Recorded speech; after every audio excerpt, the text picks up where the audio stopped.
What's going on, guys? And I'll be starting a new series on my top 5 baits.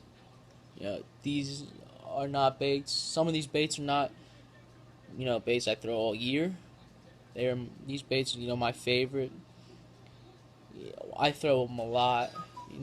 They're my confidence, and sometimes, a lot of them are my strengths. Yeah. So, my first video is part 1 is going to be on crankbaits. I think these are my, one of my favorite way and one of my top strengths. Well, fishing. I think my weakest is finesse fishing, which is almost everybody's. A lot of people's weakness is finesse fishing. And this summer and this upcoming season, I'm going to be, doing a lot of finesse fishing. I just bought a new spinning rod, drop shot rod, and I'm going to be doing a lot of that, experimenting, and because I want to start, I'm going to be buying a boat this summer because I've been saving up, working and everything. So they're my big plans for this summer, and I'll probably gonna have a video on that. This won't be till maybe even August, July. This won't be till late summer. I won't be having that. But that are my plans, and so without me rambling on, I'm gonna start. Let's get to this. And, my part 1 crankbaits. My favorite crankbait to throw is, I bet you guessed it, square bill. Now, square bills for me in the past couple of years have been my second most confident bait I throw. My first one is some type of soft plastic that you will see in an upcoming video. Now, crankbaits, are such a, how do you put this, such a versatile bait in my arsenal. I can just fish it almost any time of year and get bit on it. The last fish I caught on it last year was Halloween, October 31st, which is pretty, excuse me for a second.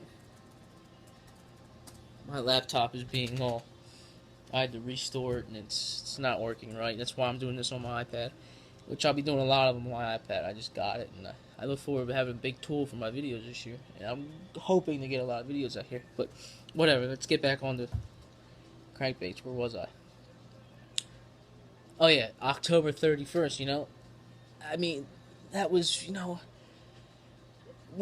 that whole week of Halloween, it was, 40 degrees outside. And at Halloween, it was raining in the afternoon, and it was 50-something degrees outside. So I was like, you know what, I'm just going to go fishing. It's spitting outside. I don't care. Me and my dad, we went out there because he came over early because it was raining. It works outside all day. So we went out there. We were fishing at, one of our closest lakes. And he's throwing a crankbait, and we're throwing crankbait, and we're starting to get bit on it. October 31st, water temps probably mid 40s, high 40s, maybe 50 degrees, which is cold. We don't throw crankbaits until it's 60 degrees because our fish up Pennsylvania is they just don't. You can get them, but you ain't gonna get them on crankbait. So that's why I think crankbait is so versatile. You can throw them, almost any kind of water temperature. Except when, you can't throw a square bill in, 90-degree water shallow of 3 feet. You just ain't going to do it because those fish are not there. They move deep in the summer. And that's where you throw out your bigger baits. So, my number ones I go to are, the Bomber Square A's. This color is great for fall and spring. I hope to be fishing. I hope this is the last week of this cold weather. It's 20 degrees and it is freezing, and I cannot take it anymore. We've had like a foot of snow on the ground for the past, since December, and it's awful. Square A, that I don't even know what the color that is. It's like a crawdad red crab pattern. This is crawfish. I meant foxy shad. It's like a sexy shad. It's gray color. They're my bombers. You know, they're one of my favorites. Uh, you know, another one. They're my, you know, they're the ones I'm going to be, you know, really throwing at stuff where a square bill is prone to, where something is prone to break. I ain't throwing my. Let's see if I got any. I don't have any Lucky Crafts in this, but I ain't throwing my Lucky Crafts and smacking rock with it all day. I'm just not going to do that. So this is what I'm going. This is my beat up crankbait. I'm going to throw it in there, like, you know, stuff that's going to beat up a lure. And then I'll throw my favorite. My second is KBD 1.5. This color. You can tell I threw so much. I broke it. Now it has rattles, and I haven't caught a fish on it since. So I feel like this bait does not work when it's got to be silent, this crankbait, and I think that's what makes it so killer, is the silent crankbait. Because I mean, if when you think of it, when you see people, you know, people who they're throwing a surf pole and they're throwing a 1.5. I mean, they're throwing a crankbait. I've seen people do that at my lake. They're throwing a surf pole. It's like a 10-foot pole, you know, thick as could be, you know, that thick pole. And they're throwing a crankbait on it. And it's always, you know, the cheap, like, $2 ones that, like, not like these, but, and they have rattles in it, and that's all they throw. Well, after a while, you know, bass start becoming used to that sound and seeing that bait. So you come, you know, you throw the silent crankbait, and they have not heard that. Well, obviously they can't see, but they've not seen that. They've not seen that crankbait, and they're not used to it, so they're going to be more prone to hit this than that rattle. So that's why I like to throw the silent crankbait. High pressure lakes is when you want to go silent with your crankbaits, and that's why I keep those 1.5, and that's why I throw them almost a lot. So sexy black chartreuse blackback is my number one in the KVD 1.5. And you got your Storm Arashi Shad. Pretty sweet concept with this. Your self-tuning line guide, which is pretty crazy because we all know the hassle of, you know, tweaking and twerking and moving and trying to tune your crankbait so it don't run, you know, right nonstop. But this one will never have that problem, which is, I think, is pretty awesome. Pretty awesome. So, you know, you got your Normans, which I don't even throw it.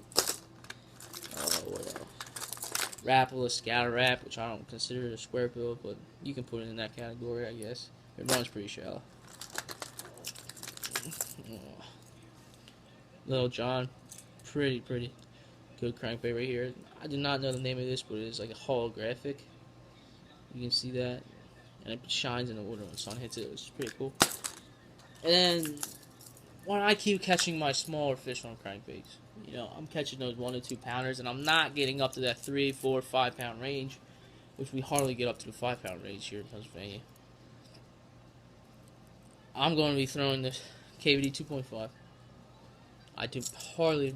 I mean, I'll throw this, and I'll catch 1 pounders, but you're going to be more, you know, capable of catching, you know, a 3 plus, you know, all bigger profile, bigger the fish.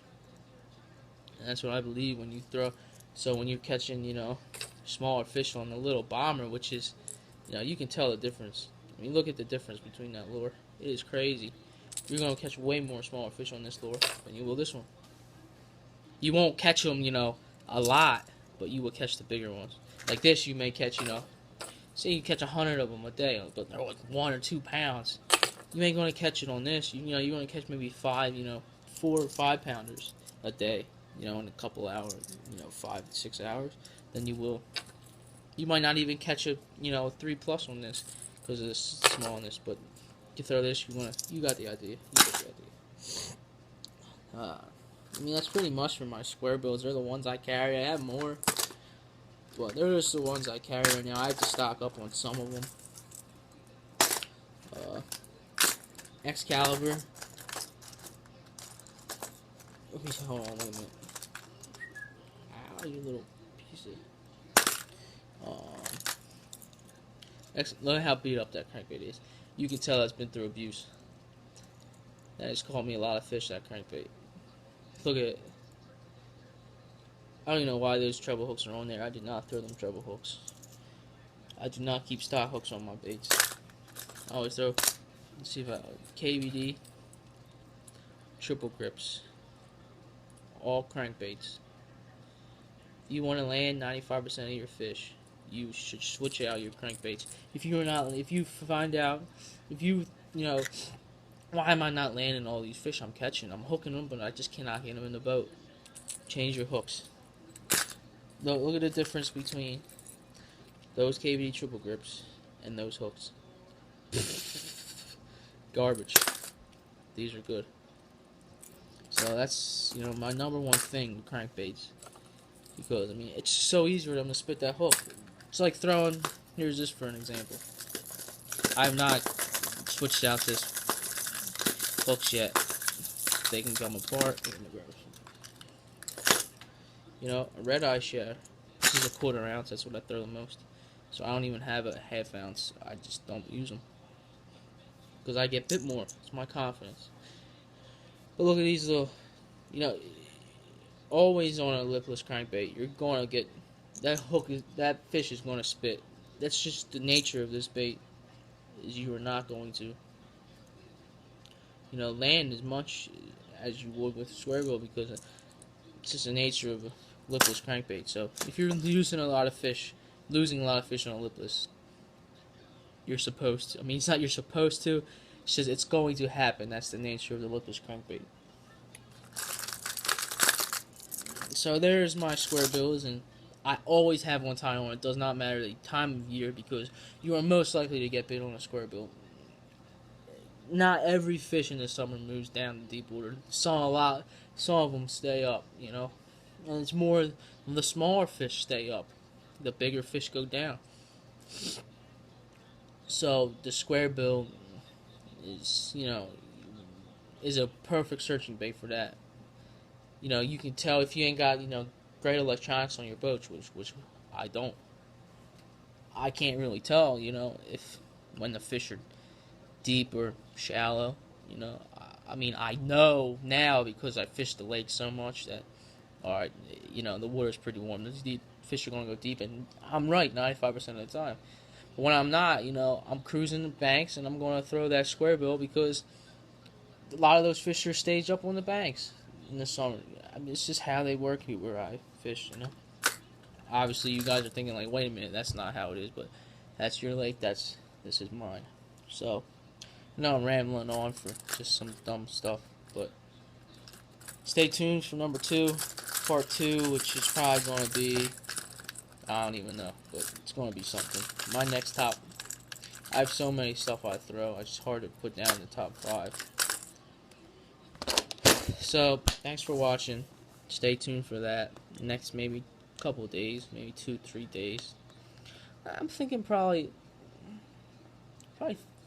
no, I'm rather Wednesday, but don't quote me on that. Probably Wednesday. You'll see part 2. So comment, like, subscribe. This video is probably it's long, 13 minutes. So I want to cut it there. And this is not something you could. I mean, maybe you can learn something on this video. Maybe you probably won't. This is just. I'm just telling you, like, this is my top 5 baits. This is my confidence baits. I always have one tie on, and that's all I wanted to tell you guys. That, the baits I like to throw. So, like, comment, subscribe. Thanks for watching.